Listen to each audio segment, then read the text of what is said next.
Merci à toutes et à tous d'être avec nous. Échange aujourd'hui est consacré à la contraception pour tous. Comment autonomiser les jeunes et protéger leurs droits à la santé sexuelle et reproductive. Pour en parler, nous avons sur ce plateau Thérèse Bamazi, sage-femme d'État responsable de l'unité de planification familiale à la clinique principale de l'ATBF, l'Association togolaise pour le bien-être familial à Lomé. Robertine Wodjari, responsable de la clinique du Centre d'excellence jeune de l'ATBF, également à Lomé. Et Koutouka Languier, secrétaire régional du mouvement d'action des jeunes de l'ATBF, antenne maritime. Bienvenue à toutes.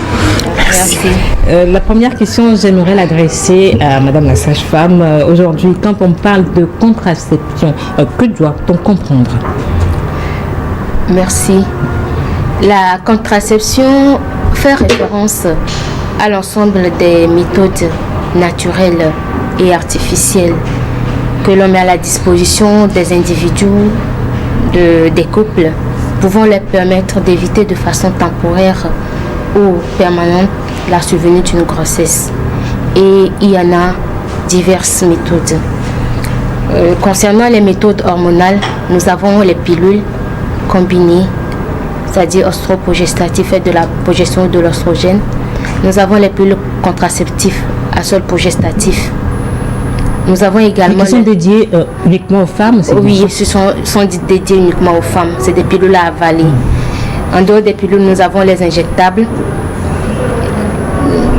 qui sont à renouveler chaque 3 mois. Nous avons également les implants de 3 ans et de 5 ans qui sont placés sur la face interne du bras, le moins dominant, c'est-à-dire le bras qu'on utilise ou le moins. En dehors de ça, nous avons les méthodes de barrière que sont le préservatif et les anneaux vaginaux qui ne sont pas disponibles, et le diaphragme plutôt qui n'est pas disponible chez nous ici au Togo. Nous avons également les dispositifs intra-utérins qui sont de 2 sortes.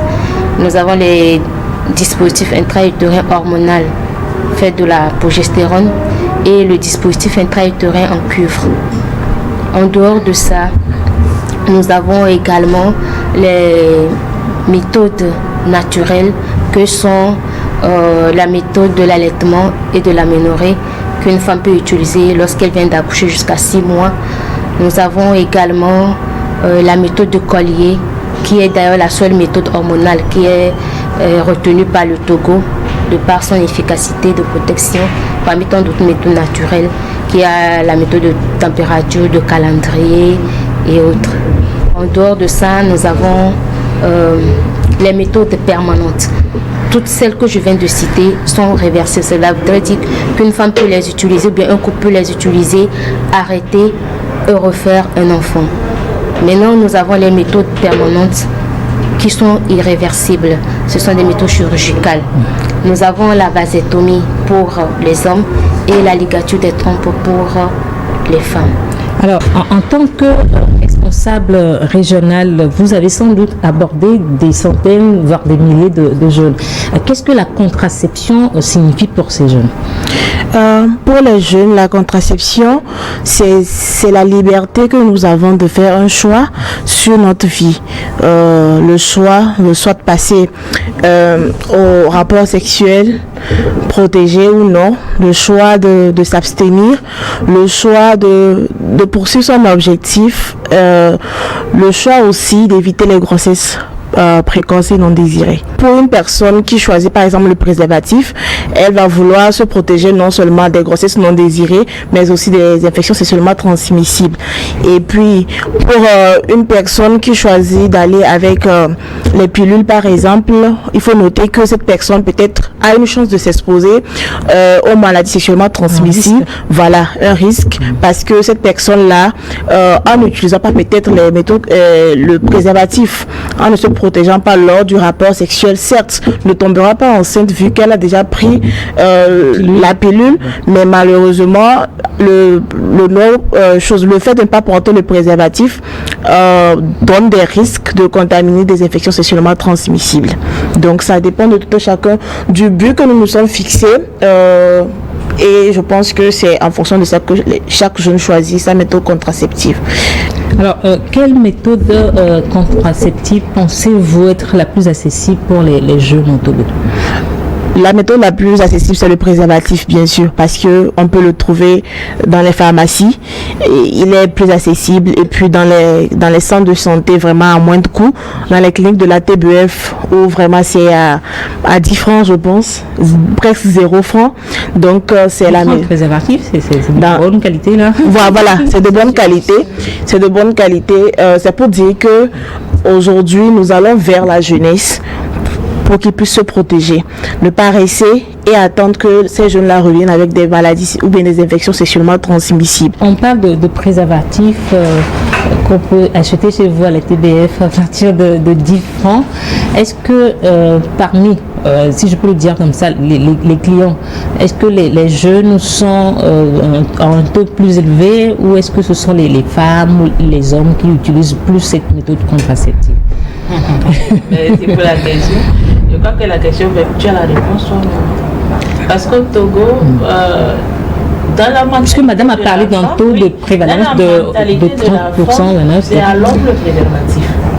Quand on présente les méthodes contraceptives, quand vous arrivez au niveau de préservatif, la femme te dit non, c'est pas pour elle. Elle ne gère pas. Hein? Elle ne gère pas, justement, elle ne gère pas. Donc ça, c'est comme si c'est ce qui est réservé aux hommes. Vous voyez, c'est ce qui est réservé. Donc les femmes, très rares, sont celles qui acceptent d'utiliser les préservatifs. Maintenant, compte tenu de la qualité, parce que je viens d'entendre le préservatif à 10 fois, vous savez, on vient de le dire, le préservatif, c'est la seule méthode parmi les méthodes contraceptives qui offre une double protection.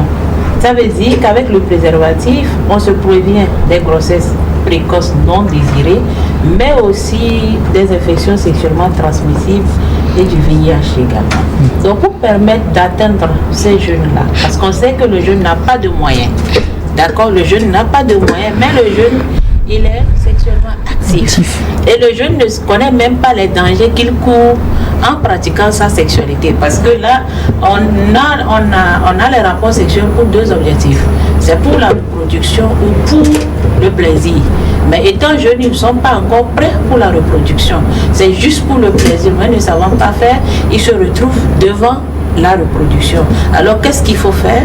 Il faut leur donner des moyens de prévention maintenant des grossesses non désirées et leur offrir quand même la chance de s'épanouir en ayant quand même des rapports sexuels non fécondants. Alors, récemment, une rencontre régionale de 3 jours a regroupé les ministères de la Santé de 4 pays, à savoir le Cameroun, la Côte d'Ivoire, la Mauritanie et le Togo. Est-ce que ça veut dire que la question de la contraception, de la santé reproductive est si cruciale dans la sous-région? Vous savez, c'est vraiment crucial parce qu'on parle de la contraception, ça touche du doigt la santé de la personne et son choix reproductif. Et aujourd'hui, nous savons que le problème de la contraception, elle a beaucoup de soucis comme obstacle à la contraception.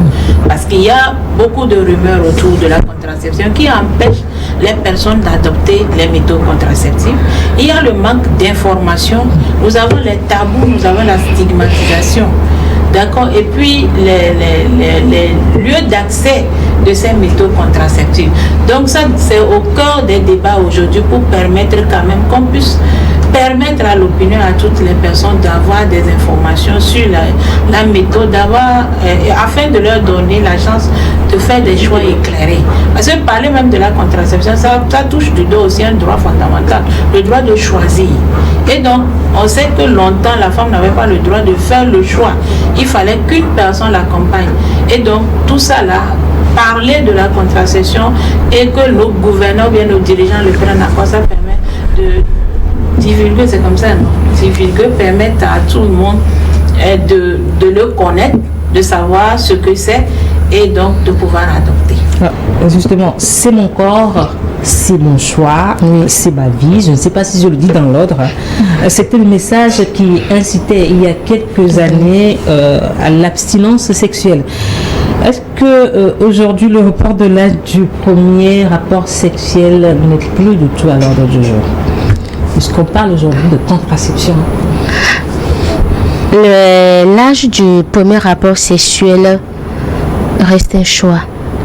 C'est vrai, l'idéal, c'est de le retarder, qu'il soit volontaire et non contraint, qu'il soit réfléchi. Si je veux avoir mon rapport sexuel, pas parce que je suis contraint de le faire pour faire plaisir à une autre personne, ce soit parce que j'ai toutes les informations qui tournent autour des rapports sexuels et que j'en assume les conséquences. Donc si je ne peux pas assumer les conséquences et que je peux avoir un rapport sexuel et avoir une grossesse que je ne désire pas, on risque de faire recours à l'avortement clandestin avec toutes les conséquences. L'objectif, c'est de donner les informations aux jeunes et non les imposer la contraception. L'abstinence est une méthode de contraception également. Dans le passé, c'est ce que nos parents faisaient. Quand une jeune femme elle accouche, on l'envoie quelque part chez sa belle-mère. Elle revient qu'après 2 ans, qui est un espace intergénésique idéal pour encore concevoir. Donc, si le jeune ayant toutes les informations, parce que la contraception, ce n'est pas donner la méthode et puis partir. C'est tout un ensemble de paquets d'informations,